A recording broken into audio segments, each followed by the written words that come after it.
আসসালামু আলাইকুম। শিলনা লাইফস্টাইলে আপনাদের সবাইকে স্বাগতম। আজকে নতুন একটা রেসিপি নিয়ে হাজির হলাম। ঘরেই একদম তৈরি করে নিতে পারবেন রেস্টুরেন্ট স্টাইলের পিৎজা। কিভাবে এই চিকেন পিৎজাটা তৈরি করে নেবেন সেটা আজকে আপনাদের সাথে শেয়ার করব। তাহলে কি কি লাগছে দেখে নেই। প্রথমত আমি এখানে 1 কাপ নিয়েছি পেঁয়াজ। তেলটা আমি আগে থেকে একটু হিট দিয়ে নিয়েছি। এখানে পেঁয়াজের পরিমাণটা আপনারা কম বেশি করে নিতে পারেন আপনাদের পছন্দ অনুযায়ী। তারপর দিচ্ছি কয়টা কাঁচামরিচ, তারপরে দিচ্ছি হলো লবণ, তারপরে হলো ধনিয়ার গুঁড়া 1 চা চামচ, জিরার গুঁড়া 1 চা চামচ, আদা ও রসুন বাটা 1 চা চামচ, 1 চা চামচ মরিচের গুঁড়া, হাফ চা চামচ হলুদের গুঁড়া। সবগুলো উপকরণ এখন ভালো করে আমি মিশিয়ে নিচ্ছি। তারপর অল্প করে পানি দিলাম, যেহেতু আমি এই পানিটার উপরেই কিন্তু আমি চিকেনটা রান্না করে নিব। তারপরে দুইটা এলাচ আর 2-3 টুকরা দারচিনি দিলাম। এখানে আমি 1 কাপ চিকেন নিয়েছি। চিকেনটা আপনারা কম বেশি করে নিতে পারেন। চিকেনটা আমি আগে থেকে একদম ফ্রেশভাবে সিদ্ধ করে নিয়েছি। একটু আদা ও রসুন বাটা, কিছু গরম মশলার গুঁড়ো, গোলমরিচের গুঁড়ো দিয়ে আমি সিদ্ধ করে নিয়েছি। তারপরে এরকম ছোট ছোট করে ছিঁড়ে নিয়েছি। এই বাটেই আমি ডোটা তৈরি করে নিচ্ছি। এখানে আমি 250 গ্রামের মতো লিকুইড দুধ নিয়েছি। তারপরে একটা ডিম ভেঙে নিলাম। তারপরে এখানে হাফ কাপ নিলাম হলো চিনি। তারপর 2 চা চামচ নিয়েছি ইস্ট। মিষ্টির পরিমাণটা আপনারা কম বেশি করে নেবেন, আপনাদের পছন্দ অনুযায়ী দিবেন। কারণ বন বানান আর পিৎজা বানান যাই বানান, এখানে একটু মিষ্টির পরিমাণটা পাউরুটিতে ভালো হলে কিন্তু খেতে ভালো লাগে। তারপর আমি ভালো করে একটা হ্যান্ড গ্রেটার দিয়ে গ্রেট করে নিচ্ছি।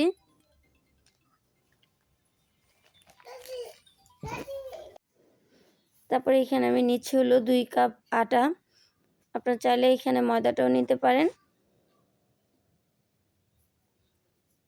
আপনার হাতের কাছে আটা অথবা ময়দা যাই থাকুক তাই দিয়ে কিন্তু আপনি এই চিকেন পিৎজাটা তৈরি করে নিতে পারবেন। তারপর আমি ডোটা এরকম নরম করে ছেনে নিয়েছি। এখন আমি আধা ঘন্টার জন্য রেস্টে দিয়ে দিব। উপরে আমি একটু তেল ব্রাশ করে দিচ্ছি হাতের উপর নিয়ে। এখন আমি ঢেকে দিলাম আধা ঘন্টার জন্য। তারপর ফিরে আসলাম আধা ঘন্টা পর। দেখুন মাশাআল্লাহ একদম ডোটা ফুলে গেছে কত। যদি আপনার ডো এরকম ফুলে যায় তখনই বুঝবেন আপনার পারফেক্টলি তৈরি হয়েছে।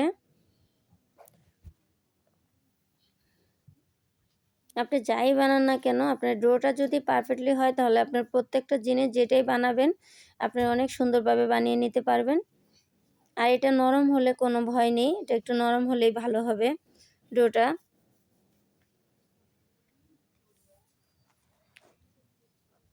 তারপরে আমি 2 ভাগে ভাগ করে নিচ্ছি। আমি যেহেতু 2টা পিৎজা বানাবো এখানে আমি এখন আমি শেপ দিয়ে নিচ্ছি। 2টা পিৎজা বানাবো, আপনারা কম বেশি করে 2টা 3টা আপনাদের পছন্দ অনুযায়ী ছোট বড় করে নেবেন।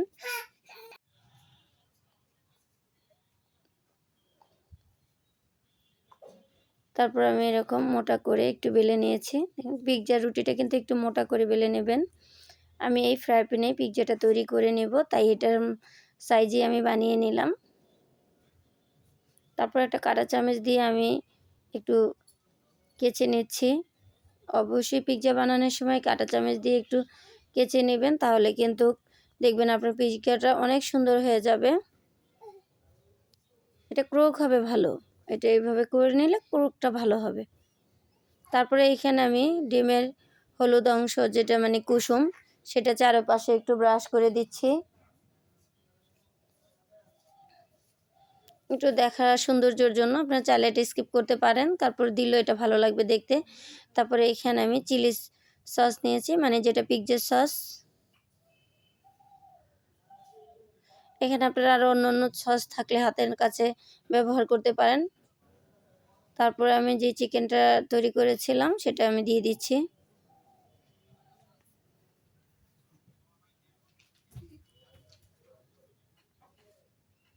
এখানে চিকেনের পরিমাণটা যতটা বেশি দিবেন খেতে কিন্তু ততই ভালো লাগবে। এখানে দোকান আর বাসায় কিন্তু একটাই ডিফারেন্স, সেটা দোকানে অতটা চিকেন থাকে না, হালকা করে দেয়। আর বাসায় তৈরি করে নিলে কিন্তু নিজের মনের মতো করে বানিয়ে নেওয়া যাবে। এজন্যই আমি আপনাদের সাথে শেয়ার করছি। এখানে চিকেনটা একটু পরিমাণে বাড়িয়ে দিবেন। তারপর টমেটো, পেঁয়াজ, ক্যাপসিকাম, কালো অলিভ। এটা যদি আপনাদের কালো অলিভটা হাতের কাছে না থাকে কোনো সমস্যা নেই, একদমই অপশনাল। তারপর আমি টমেটোগুলো আগে দিয়ে সাজিয়ে নিচ্ছি। তারপর দিচ্ছি হলো পেঁয়াজ করে কেটে নিয়েছি, সেটা দিচ্ছি।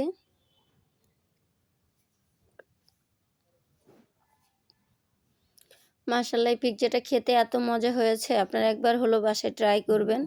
তারপরে এখানে আমি চিজ দিচ্ছি। আমি চিজের পরিমাণটা একটু বাড়িয়ে দিচ্ছি, কারণ আমার বাচ্চারা অনেক পছন্দ করে। চিজটা এখানে আপনারা আপনাদের পছন্দ অনুযায়ী ব্যবহার করবেন।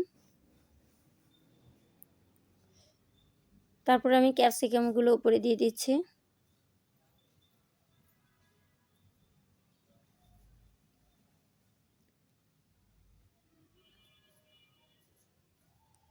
তারপরে কিছু কালো অলিভ দিয়ে দিচ্ছি। এভাবে আমি সাজিয়ে নিচ্ছি। তারপরে আমি একদম ফ্রাই প্যানটা একদম মিডিয়াম আঁচে দিয়ে 15 থেকে 20 মিনিটের জন্য আমি মিডিয়াম আঁচে দিয়ে দিব। ফিরে আসলাম 20 মিনিট পর। মাশাআল্লাহ, অনেক সুন্দর হয়েছে। এটা ফোনে যতটা সুন্দর লাগছে তার চেয়েও বেশি সুন্দর লাগছে একদম বাস্তবে। অনেক সুন্দর হয়েছে। আপনারা যে ফ্রাই প্যানে তৈরি করবেন তার নিচে একটা তাওয়া অথবা কিছু দিয়ে তারপরে করবেন। আমি সরাসরি চুলায় দেখালাম একদম লো হিট দিয়ে। দেখুন কত সুন্দর হয়েছে। আল্লাহ হাফেজ।